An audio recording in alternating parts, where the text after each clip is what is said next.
Welcome to the Book Flood Podcast. I am your host, Tom Nixon. Our guest this week is Sam Helmick. Sam is the president of the American Library Association, and in their professional life, they are the Community and Access Services Coordinator for Iowa City Public Library. Welcome, Sam. Thank you so much for having me. I'm excited to be in community with you. Absolutely. Glad you were able to join me. So why don't we start a little bit with your career? How did you get to where you're at now? You know, I had an interesting trajectory into libraries. I didn't openly support my hometown library when I was in my early 20s. When I was a teenager, there hadn't been a teen advisory space, and I grew up in a small kind of homeschool conservative family. And so I didn't actually see the value of a lot of public services, including public libraries. And when I'd go in, there wasn't a lot of amenities for me as an independent teenager. So I actually horrified my freshman English professor in college writing a paper about why we didn't need a new library and to have a levy in my community. And she gave me an A and then I think passed me along, horrified. And would you believe it, Tom, that they actually still build a library despite the fact that I'd written this freshman paper outline? That feels rude. It does, right? And insensitive. I agree. But then I was an undergrad in my four-year institution by then, and there was this beautiful library, and I needed to volunteer to meet a requirement of graduation. And I kind of fell in love with the library. They welcomed me in, and I saw that we'd had a teen advisory board and a teen space now because we finally had the room. And would you imagine that even when we were home at night in our pajamas, you could download ebooks and audiobooks through your library app? And I fell in love and I couldn't stop realizing how important libraries are and how they're uniquely positioned to connect neighbors as thought partners and collaborators, and how folks in my community and I could tackle challenges and opportunities together, and that lives could be enriched. So I changed careers, and I've been talking about the Good Library News ever since. Excellent. Intellectual freedom is being challenged in a variety of ways. What do you think is driving these challenges? Oh, I think there are a few factors. The American Library Association has been tracking book challenges since 1982. And I think part of that is a good conversation. You know, you think clear back to like the laws of library science and Reagan Nathan, really imparting to us that there's a book for every reader and a reader for every book. It is natural for us to find discomfort and different philosophies and ideas. And I think it's more than natural for us to discuss it. In fact, the right to grievance your government, whether it's a protest or a book reconsideration, is a First Amendment right. And this is why libraries have always been equipped with policies and processes and procedures to have good faith conversations about the right to read and the right for the individual, you or your neighbor, to make those decisions for themselves and their family. I think that we've stopped trusting ourselves.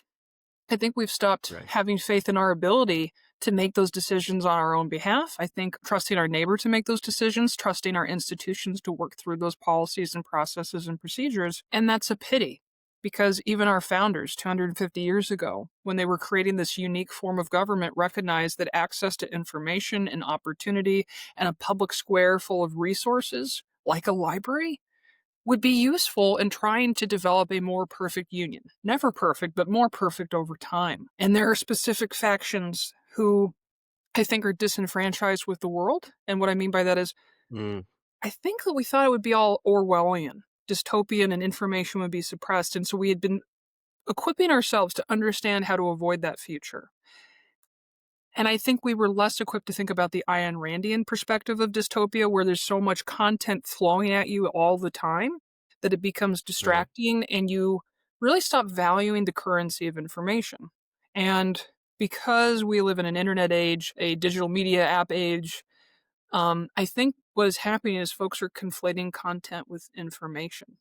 And what you and I are supposed to do in the First Amendment space is add curation and context to that content in order for it to become information and therefore knowledge. So I think we weren't equipped to understand that this information would be coming at us, or content coming at us, at like a tsunami rate.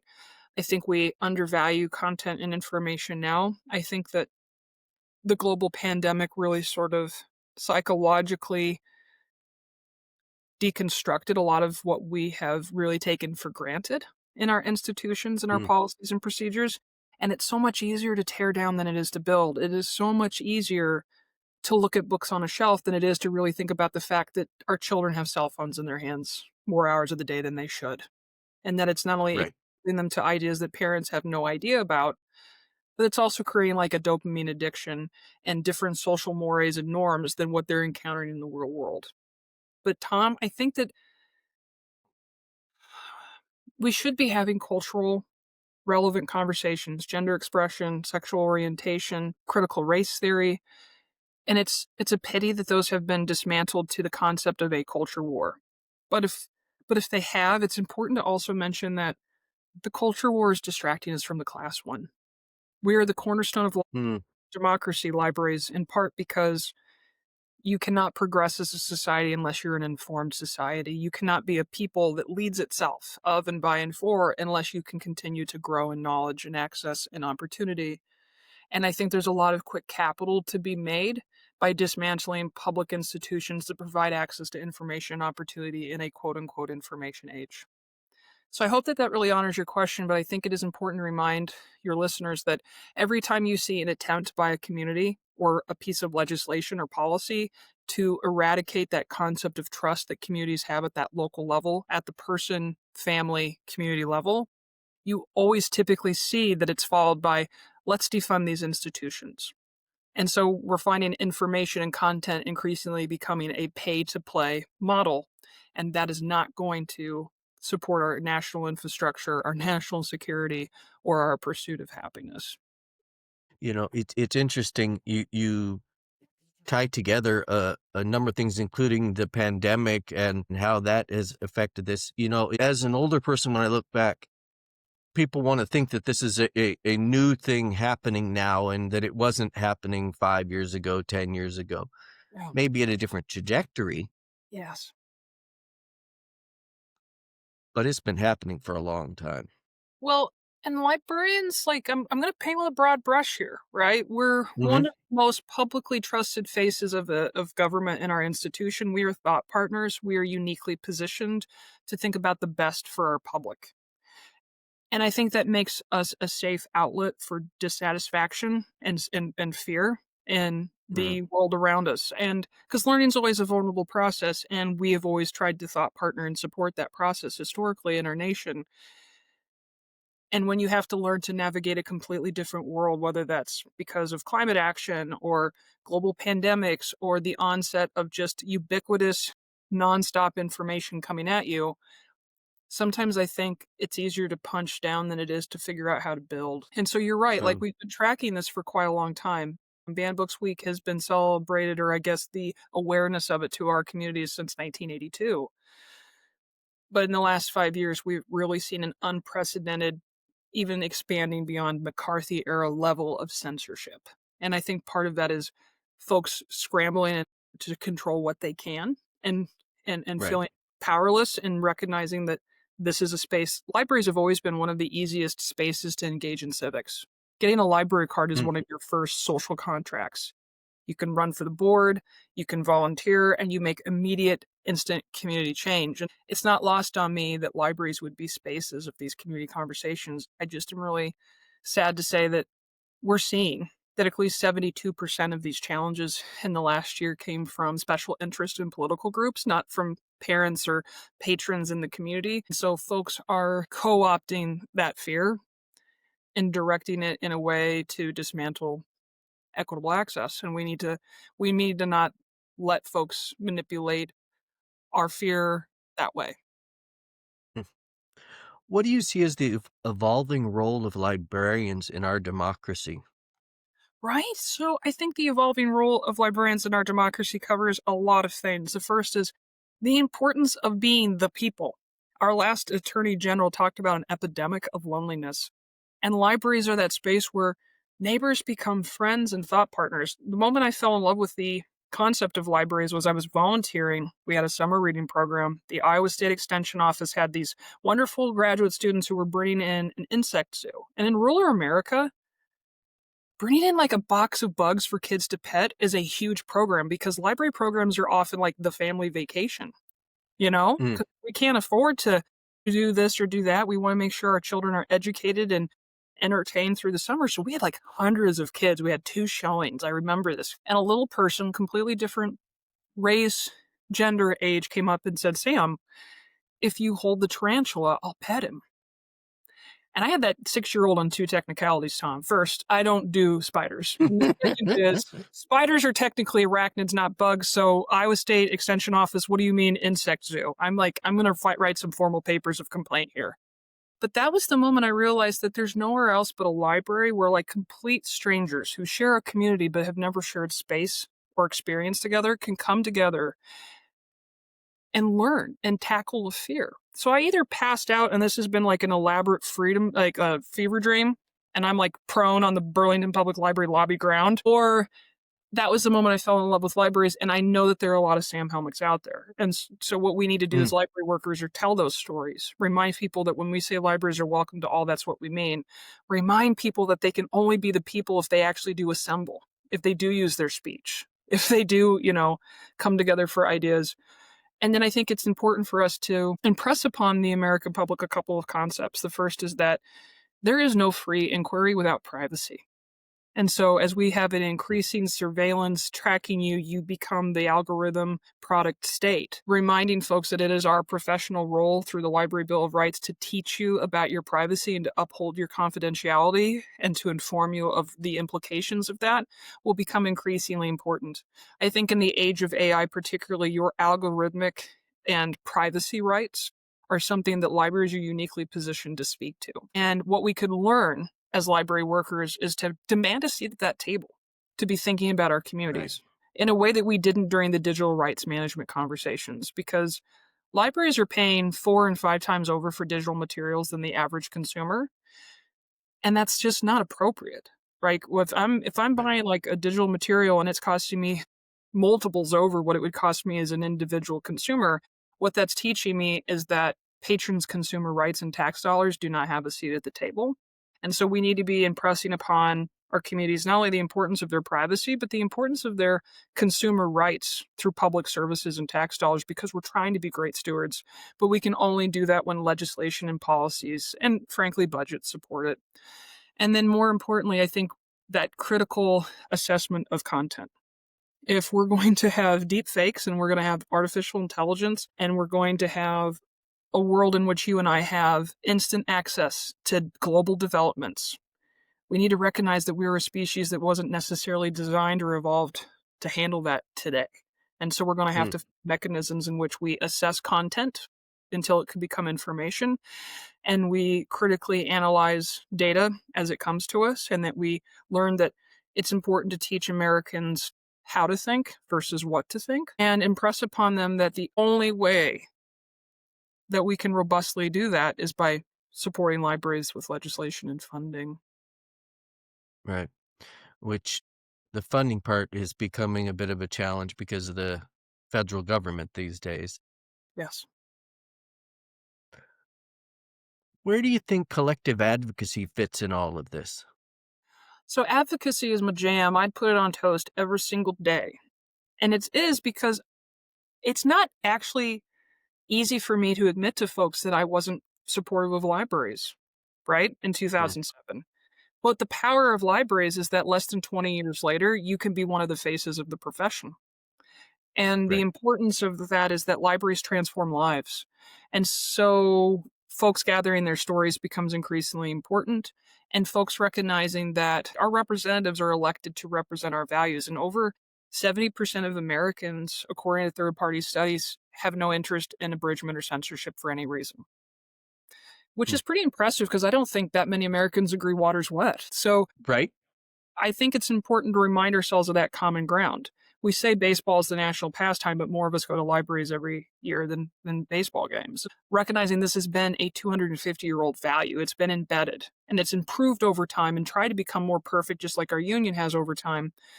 But just recognizing that common ground, because sometimes I think we're tricked into believing we don't have a lot. But boy, in libraries, you have substantial common ground. And then the second is enfranchising you to tell your stories and to find your space in the library. You may come in and use a meeting room and order pizza and play solitaire, and if that's your space, that's your space. Some folks are going to use it for heat and shelter and cool and water. Some folks are never, ever, ever going to visit the downtown library. They're going to hop on a bookmobile or they're going to download resources. So the library tries to meet you where you're at, and honoring and recognizing that and finding your place is important. And then the American Library Association has tried to really build some structure into advocacy in terms of show up for our libraries. It's at ala.org/advocacy. And what it's essentially doing, Tom, is if you have 5 minutes, 5 hours, or 5 days, we're going to show you how to write a letter to the editor. We're going to show you how to run for the board of trustees or talk to a city council. We're going to talk to you about what it looks like to invite your representative into the library space and ensure that they see the value firsthand of their constituencies and recognize that for every dollar you're putting in a public library, you're getting about a 5 to 9 to return on investment. Or that, the American Association of School Libraries has over half a century of data that suggests that a teacher librarian or media specialist in a library setting in a school directly correlates with graduation rates and student success. So we're giving you the information and then the toolkit for you to speak up on behalf of your libraries in your way through your stories. And it's important because I can talk about libraries all day, but if your auntie is, or your dentist is, or your neighbor, it hits differently. And at the end of the day, Right. libraries are as strong as the communities who give feedback on them. You mentioned digital licensing and access. How is that changing? Right. So increasingly, materials are not available in hard copy format. And that's alarming because we're Americans. We like our 31 flavors. I want large type. I want picture book. I want paperback. I want audiobook. I want streaming. And as publishers and vendors continue to narrow that format, yeah, of course, it's meeting the moment with technology, but we have to recognize that we don't want to leave people behind in that digital and media divide. And libraries are really trying to work hard, to provide as much return on investment for every title they purchase. And some libraries have gone back to circulating vinyl because that's what it means for their community. Some libraries are removing audio CDs because CD players don't even exist in vehicles anymore. And so I Right. think the friction points that we have here are they're not actually earning their keep digital materials yet. They're multiples over what physical materials are, but the convenience factor of that and the technological literacy and digital literacy, needs of that are essential because we understand we're an increasingly digital age. So teaching our patrons how to use those, providing them an economic option so that they don't have to have 19 different streaming services, that's valuable. But when you look at like a digital material versus a physical material, the physical material has much more return on an investment because I get to keep it. I can circulate it until it falls apart. I don't pay multiples over on it. It's not metered access or, pay per circ. And so I think we really need to come together and recognize that it's going to be really difficult at some point in our history when we cannot access the record simply because the digital rights did not transfer over to whatever new medium that we're playing on. And we aren't equipping our archivists or our libraries or our public to reconcile that. And so at some point, our record will become disposable in a way that it never has been in human experience. So talking about that and trying to resolve that and mitigate that's essential. But then again, recognizing that currently your tax dollars and your consumer rights don't have the seat at the table it should. And so while we have wonderful relationships with our publishers and our vendors, they hold more power than our patrons do. And our patrons, through legislation and regulation, are the only way that we're going to level that playing field. And it's going to be uncomfortable, but it's necessary. And so it's a delicate line to walk, particularly when we're all also facing the onslaught of censorship and working together to mitigate that. But I would remind folks that the cost of materials, the access to materials, the way that materials are formatted to be available to our communities are also an intellectual freedom issue. Because if I can't put them on the shelves, physical or digital, because of money or means, you and I don't even get to debate the merits of them. Right. So it's important to keep an eye on that ball. The challenge that I always found with digital content, and I'm a big fan of digital content. I use our public library more that way than any other way. But I remember working to start a digital library in the school district that I worked for, and trying to have a reasonable conversation about the cost of digital materials is beyond challenging because so these books you can buy this way, but these and these and these For people in the business, it may make sense, but it's a model that I get why people are challenged by it. You know, you buy digital materials and then they go away. How does that work? Some of them. It is so difficult to understand this as a member of the public, because you and I both know that if we invested in physical materials, unless they stop circulating and we have to find room on the shelves through weeding, right, for the new stuff, it stays. And so it's really difficult that if you want to have the entire catalog of Agatha Christie or you want to have the entire catalog of Stephen King, you often have to go back and buy those materials 4 and 5 times over, depending on like the circulation model, just to keep a back issue of materials. And we all know that exposure through public libraries is really useful to authors. We understand that folks who check out are usually trying before they buy on some level. They're either giving word of mouth promotion to new authors and stories, or they're going to purchase it for their home or their friends. And so I think that the model that has worked for physical materials is tried and true. It's had quite a lot of years to show us the benefits of it. So the That's true. fact that the playing field's different this time around sort of feels like I'm sad, but it sort of feels like a cash grab at the expense of the public. I think there was a lot of that came about because of COVID. And all of a sudden, people were thinking, oh, we need many, many more digital materials. Okay, give me money. But I always felt it was important to explain to them that some of these that we buy in perpetuity, and some that we're buying, we have for X number of checkouts or X number of months, or Yeah. just because you never want to have that conversation with, okay, so last year you told us we had 42,000 digital books and now we have 28,000. How does that work? Right. 1,000. Because, Yeah. yeah, because school districts and public libraries, everybody's used to, you buy a book, you own a book until it dies. Right, and it's a pity because so much of, like, what we're pushing against, right? So the cost of ebooks, the intellectual freedom concerns that we're facing as a nation is keeping us from opportunity, and I really do think of Mm, library, school, academic, and public as opportunity on cold storage until our patrons come in and breathe life into it. And you and mm, I should be having the argument of, it's digital, so we should be able to do multi-use. That should have been, like, perhaps the default setting so that our communities could be talking about literature together, and it wasn't. And so I just think about the loss of opportunity because we didn't use digital to create connection. We used digital to create capital. mm, And yeah, mm. Uh, so we have next summer, ALA is going to have their conference, and it is, as I understand it, 150 years they're celebrating.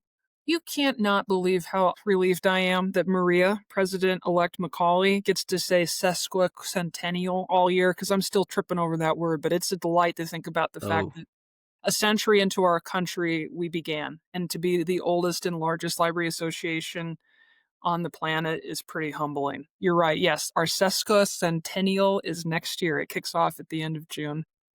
oh, wow. What's your advice for first-time attendees if you get to go to something like ALA? I've got a checklist for this, and so I'm hoping that I can share contact information and folks will reach out and tell me if they're coming. I created this checklist for my staff years ago. Couple things you want to do. You need some comfortable walking shoes because you're going to want to hit up that vendor floor and talk to folks multiple times over. Conference centers that house conferences this large are quite large and long, and so you want to make sure you're comfortable. Let's bring a bottle of water to hydrate, and let's make sure we have business cards and a pen so we can write on the back of them what we talk to new friends about, because this is about building community as much as it is about developing your skill Mm, set as a professional. And then I would just say, look at the scheduler and see what looks good to you, and recognize that sometimes things will not be a good fit once you get into the room. So have like a backup or a third. And sometimes things will really be a good fit for you, but we're at capacity because it's such a popular title. So see if it's being shown a second time or if you can contact the presenters afterwards. And then lastly, think about like the grant opportunities, the new members roundtable, working through your chapter, your student application and registration to come. Think about all the avenues that might save you a couple of dollars because ALA is really always trying to robustly think about how we can mitigate barriers, not only for our patrons, but then our membership as well. And so there are wonderful grant opportunities through the New Members Roundtable and the Student Subdivision. And then you can kind of look at your chapter to see if they have a deal as well. And I don't know if it's the same at the national level, but when I was a library student, I discovered a truth, and that truth was very few people apply for those grants. I It's think a thing. it is. Every proposal I've ever written, because we're still, I think, seeking proposals. Every single grant I've ever applied for was skill developed for the next thing. So whether it's a yes this year or no, I think it's a really great way to develop your skill set and to learn how to write proposals that will help you succeed as a professional going forward for life. So what are you working on now?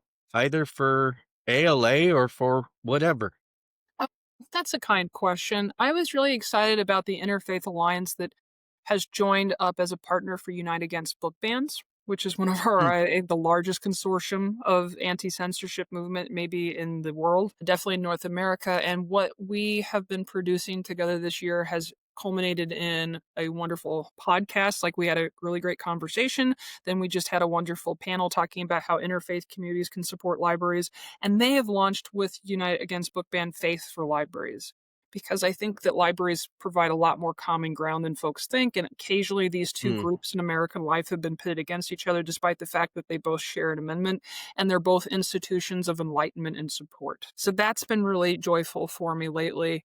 And then our new executive director, Dan Montgomery, starts on Monday. And so supporting him and his onboarding and the staff during our Forward Together strategic plan, and really just trying to make sure that we're equipped to face the next century, the next 5 years, is essential to me. In a couple of weeks, I'll be going to the chapter advocacy boot camp, which we've had for about 4 years, and it's with librarians from every single state, both public and school. And we kind of talk about building advocacy skills in our networks, and to have watched some of our states face like very difficult legislation and then sort of come back and maybe even have like a right to read bill just a couple years in has really impressed upon me how much librarians will dig in to not only advocate, resource, and support their communities, but now advocate for the right to do so.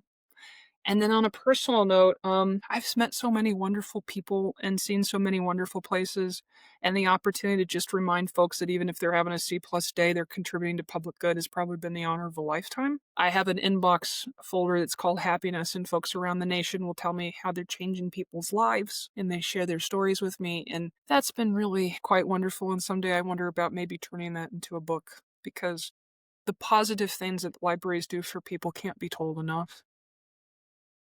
Exactly. Is there a book or a series of books from your childhood that still resonates with you? Yeah, I did have like a moment before homeschooling where I was in like a small Baptist school and they had a library about the size of a closet. And I remember reading the Mm, Laura Ingalls Wilder series. And mm, Laura actually lived for a year in Burr Oak, Iowa. And what was fascinating to me about that is that it taught me that literature can be really complex. And what I mean by that is that is a series, right? Little House on the Prairie of its time. It has a lot of flaws, just like we do, just like every piece of right. literature you and I have now. And I think that was not only like my first experience of diving into a world and recognizing that I can live a cheaper tuition. I can have experiences through third person narrative, and it's so much safer and it's so much more achievable than living a million lifetimes. But I think it was also the first time where I've gone back and realized that nostalgia is not endorsement. And sometimes we maintain and hold on to books in the canon because they're scaffolding to where we want to go. And we end up talking about literature's goals as much as its limitations when there's critical analysis. And so that would probably be a series for me that I revisit every couple of years. And in part, I love that I never step into that river the same way. In part because I'm Mm. different, but also because society continues to try to become a more perfect union. And I recognize that books like that shaped minds and ideas and helped us get to where we are today. What are you reading now? Uh, so I had a friend just give me Camus's, oh my goodness, I was prepared for this question too. Create Dangerously.